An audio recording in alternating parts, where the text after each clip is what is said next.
Assalamualaikum warahmatullahi wabarakatuh. Sahabat-sahabat obral yang selalu diberi rahmat oleh Allah Subhanahu wa taala. Coba ya, seandainya Al-Qur'an yang menjadi pegangan hidup kita itu adalah bahasa Jawa atau bahasa Indonesia, mungkin kita akan bisa semakin paham dengan apa yang dikehendaki di dalamnya. Kenapa ya? Kok Al-Quran itu diturunkan oleh Allah dengan menggunakan bahasa Arab? Apa benar? Karena memang bahasa Arab itu bahasa yang paling oke di dunia ini. Jumlah suratnya 114.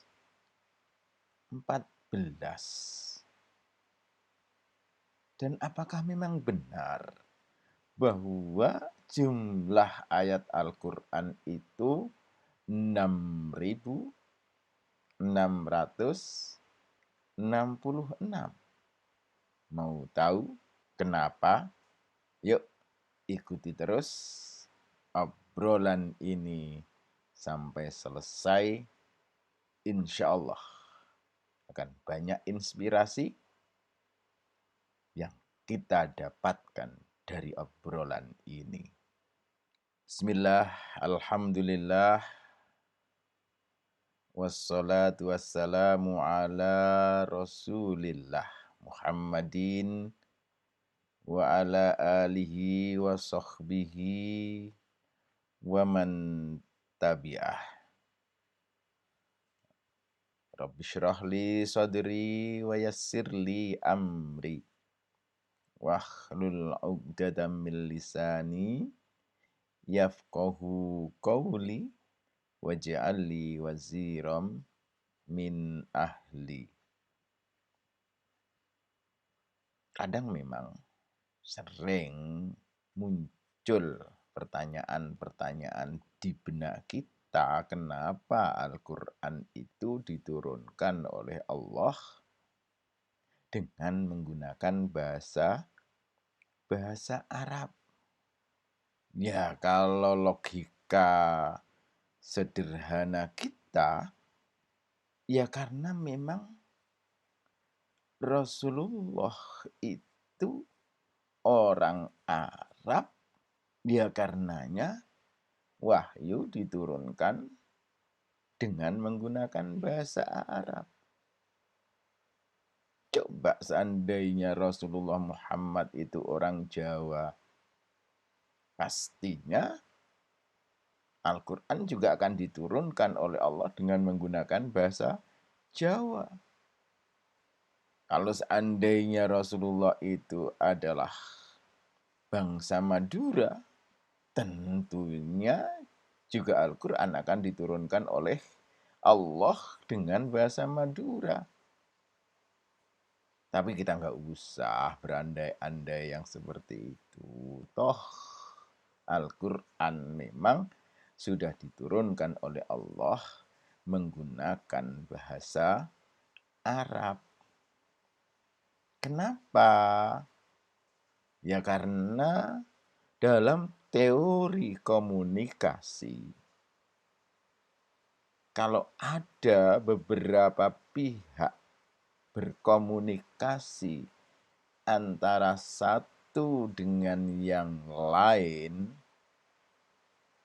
maka harus ada media bahasa yang mampu dipahami oleh seluruh orang yang terlibat dalam komunikasi tersebut. Karena dalam komunikasi, dalam pewahyuan Al-Quran, ada 3 pihak yang terlibat secara langsung dalam komunikasi ini, yakni Allah Subhanahu wa taala, yang kedua Jibril, dan yang ketiga adalah Nabiullah Muhammad sallallahu alaihi wasallam. Di antara ketiga unsur yang terlibat dalam komunikasi dalam pewahyuan Al-Quran ini, satu-satunya media bahasa yang bisa dipahami bersama adalah bahasa Arab, maka boleh jadi karena inilah kenapa Allah mewahyukan Al-Quran dengan menggunakan bahasa Arab. Kenapa? Ya karena satu-satunya bahasa yang dipahami betul, yang diketahui betul oleh Nabi Muhammad hanyalah bahasa Arab. Maka ya Al-Quran diwahyukan dengan menggunakan bahasa Arab. Logika sederhananya seperti itu. Sehingga komunikasi yang terjadi bisa berjalan dengan oke, bisa berjalan dengan sempurna. Dan kemudian ketika menjelaskan kepada audien yang lain, kepada umatnya, Nabi Muhammad juga akan mampu menjelaskan isi, makna, dan kandungan-kandungan yang ada di dalamnya dengan tepat. Coba, kalau dengan bahasa yang lain, selain dengan bahasa Arab. Sedangkan Nabi pahamnya hanya bahasa Arab. Pasti komunikasi ini tidak akan pernah bisa terjadi dengan sempurna. Pasti akan banyak terjadi miskomunikasi. Akibatnya akan terjadi misunderstanding. Nah, kalau ini terjadi, bagaimana kemudian Nabi menjelaskannya kepada umatnya? Pasti tidak akan bisa terwujud. Menurut saya, ini adalah argumentasi yang logis berdasarkan teori komunikasi. Tapi kalau kemudian ada yang lain yang berpendapat karena bahasa Arab adalah bahasa paling baik di dunia, bahasa paling sempurna di dunia, monggo, logis. Kenapa? Karena memang bahasa Arab memiliki kosakata-kosakata yang sangat kaya. Karena kosakatanya sangat kaya, sangat mampu untuk mengcover konsep-konsep yang ada dalam kehidupan keseharian umat manusia. Dalam beberapa catatan memang hari ini ada yang menyatakan bahasa yang paling banyak kosakatanya itu bahasa Korea, sekitar 1.200.000 kosakata. Bahasa Arab menurut catatan penelitian tersebut dikatakan hanya 120.000 kosakata. Tetapi kalau 120.000 ini kemudian dikalikan sesuai dengan teori tasrif, ilmu sorof, bahwa satu kosakata dalam bahasa Arab bisa dikembangkan menjadi masing-masing 10 bentuk kosakata baru yang memiliki makna yang berbeda, berarti tinggal ngalikan saja 120.000 kali 10, 1.200.000 kosakata. Belum lagi nanti kalau diperbaharui, dibentuk kosakata baru berdasarkan teori mujarrad dan mazid, semakin banyak. Sangat mungkin memang bahasa Arab memiliki kosakata yang paling banyak di dunia ini. Sangat mungkin. Tetapi menurut saya, bukan Bukan karena bahasa Arab adalah bahasa yang terbaik di dunia, yang kemudian dipilih oleh Allah sebagai media dalam pewahyuan Al-Quran. Menurut saya. Kenapa? Karena setiap bahasa memiliki sesuatu yang berbeda antara satu dengan yang lain, yang oleh karenanya tidak bisa dibandingkan antara satu dengan yang lain. Contoh bahasa Jawa dengan stratifikasi ngoko, kromo, kromo inggil mampu mengcover beberapa konsep terkait dengan stratifikasi sosial lebih oke dibanding dengan bahasa Indonesia misalnya. Tetapi dengan tanpa stratifikasi, bahasa Indonesia lebih fleksibel. Bahasa Jawa juga kaya. Kalau bahasa Indonesia misalnya kata makan, ya makan. Tapi bahasa Jawa, kalau pagi sarapan, sarap. Kalau sore, nyore. Bahasa Indonesia, malam, siang, pagi, makan semua. Lebih kaya pada satu sisi. Tapi pada satu sisi yang lain, bahasa Indonesia lebih enak. Karenanya tidak bisa dibanding-bandingkan. Karena apa? Masing-masing bahasa di dunia ini pasti memiliki keunggulan masing-masing yang berbeda antara satu dengan yang lain. Itu kalau menurut saya.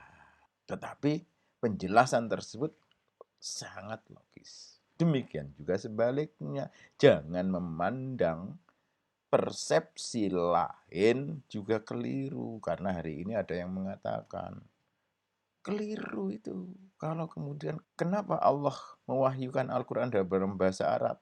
Ya karena wahyu yang pertama kali disapa oleh Allah orang Arab, Nabi Muhammad, karenanya menggunakan bahasa Arab.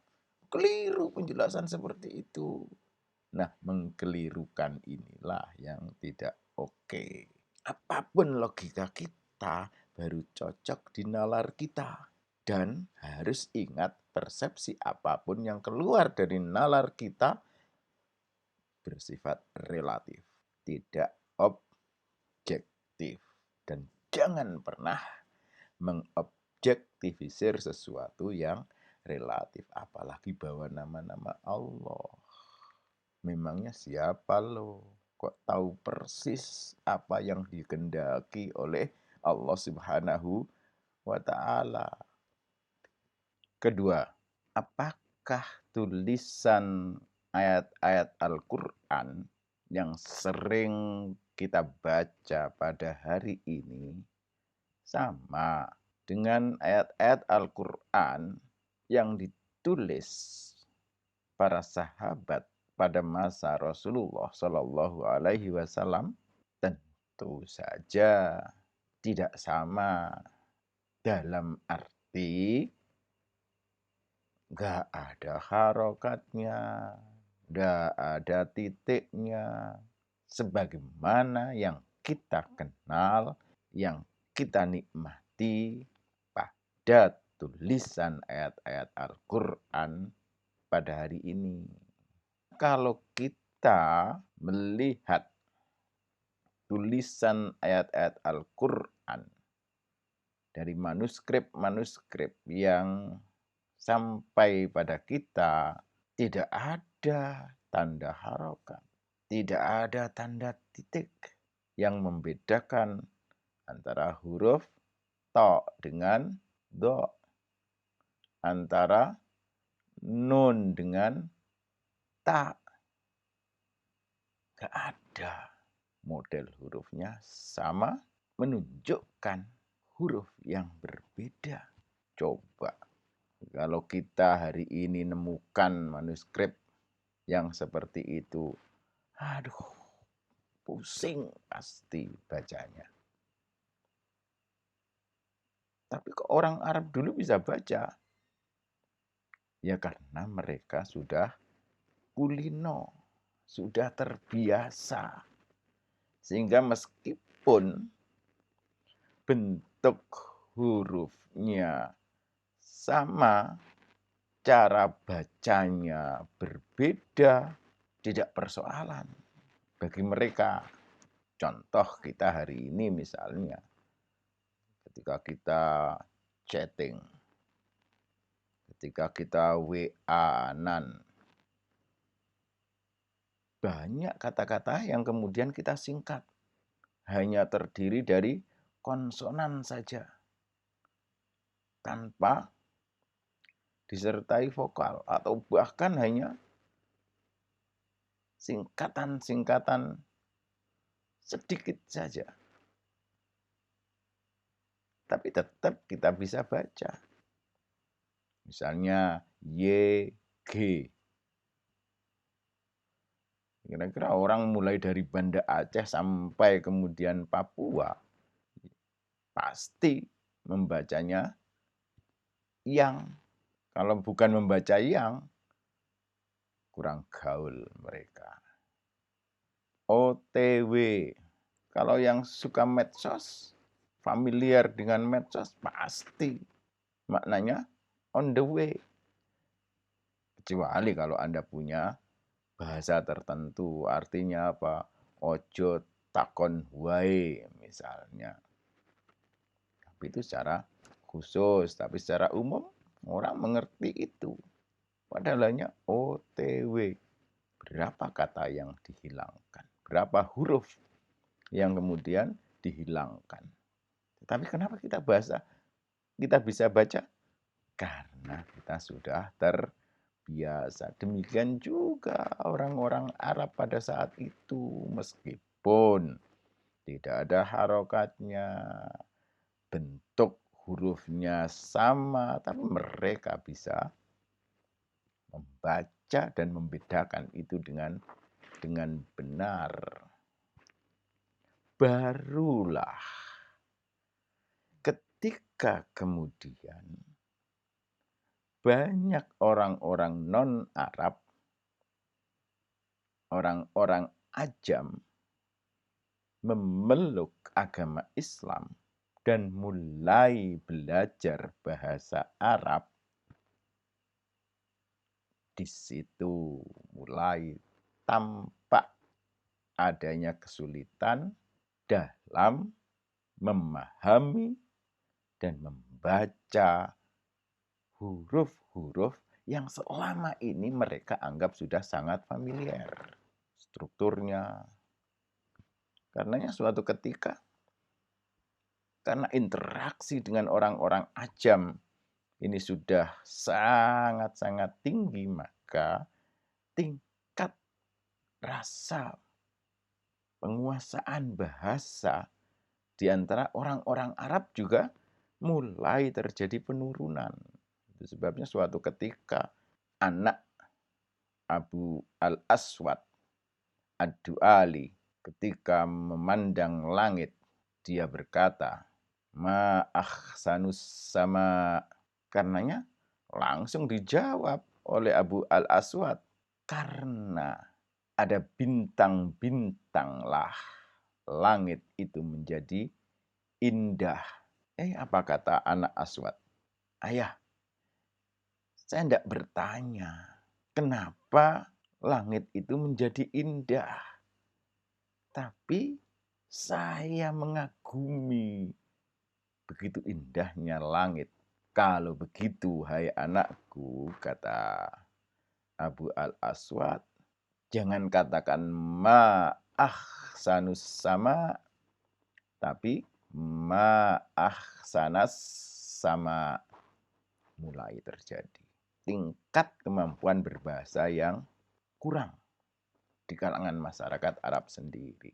Bahkan suatu ketika Abu Al-Aswad Ad-Du'ali juga mendengar ada orang-orang Muslim, ada orang-orang Islam yang ketika membaca salah satu ayat di dalam surat At-Taubah, "Annallaha bari'um minal musyrikina wa rasulih."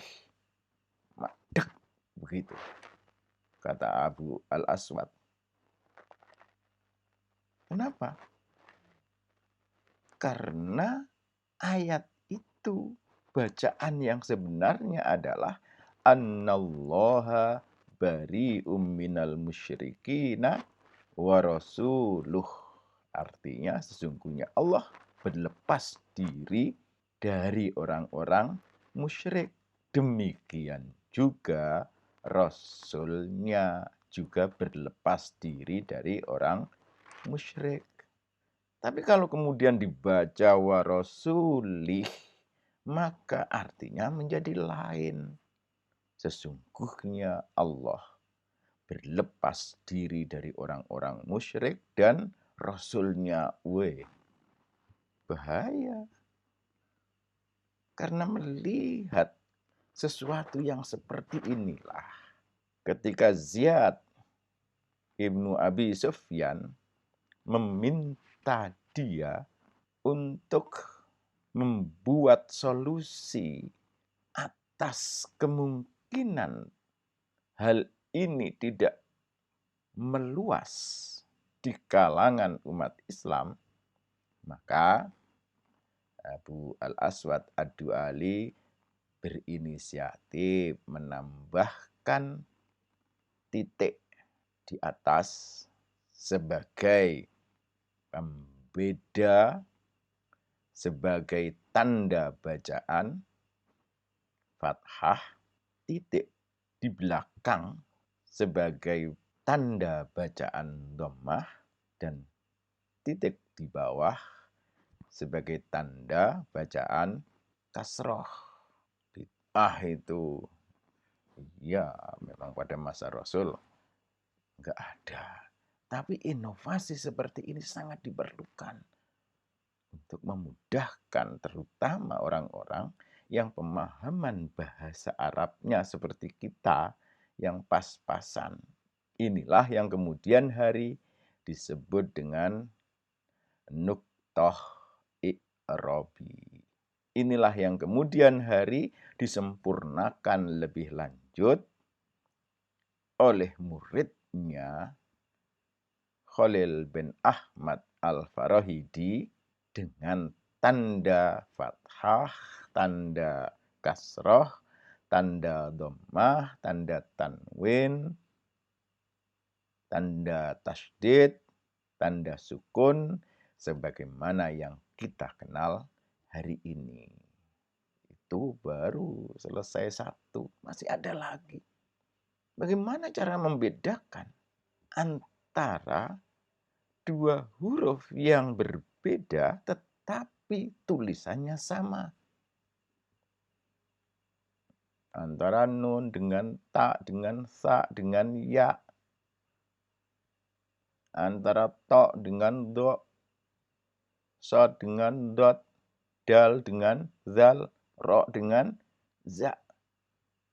Waduh, sulit lagi nih. Nah, terhadap kesulitan-kesulitan inilah kemudian Hajjaj bin Yusuf sebagai gubernur Irak pada saat itu meminta murid Abul Aswad Ad-Du'ali, yakni Nasr bin Asim Al-Laythi, untuk berinovasi, menyelesaikan, membuat solusi yang mampu memudahkan terutama orang-orang ajam, orang-orang non-Arab, biar bisa membaca tulisan Arab dengan baik dan benar. Atas permintaan inilah kemudian Nasr bin Asim membuat solusi dengan memunculkan apa yang dimaksud, apa yang disebut dengan nuktah ijami. Bikin pembeda antara fa dengan qaf dengan meletakkan titik, 1 untuk fa, qaf, titik 2, nun, titik 1, ta, titik 2, ya, titik di bawah 2, sa, titik 3 di atas. Ini adalah karya dari Nasr bin Asim Al-Laitsi. Akhirnya alhamdulillah hari ini, meskipun pada masa Rasulullah ini tidak ada, tapi ini sangat membantu kita, sangat memudahkan kita. Agar supaya apa? Kita mampu membaca ayat-ayat suci Al-Quran dengan baik dan benar. Yang berbeda hanya bentuk tulisannya, tetapi isinya, bacanya sama dengan yang ditulis oleh para sahabat dan pada masa Rasulullah Shallallahu Alaihi Wasallam. Untuk pertanyaan-pertanyaan lebih lanjut terkait dengan kenapa kok jadi 30 juz? Dibagi menjadi 30 juz. Kenapa kok 114? Dan sesungguhnya berapa jumlah ayat-ayat suci Al-Quran? Insya Allah dalam obrolan lebih lanjut, akan kita urai satu persatu. Cukup sekian. Moga-moga ada manfaatnya. Wallahu a'lam bishawab. Wassalamualaikum warahmatullahi wabarakatuh.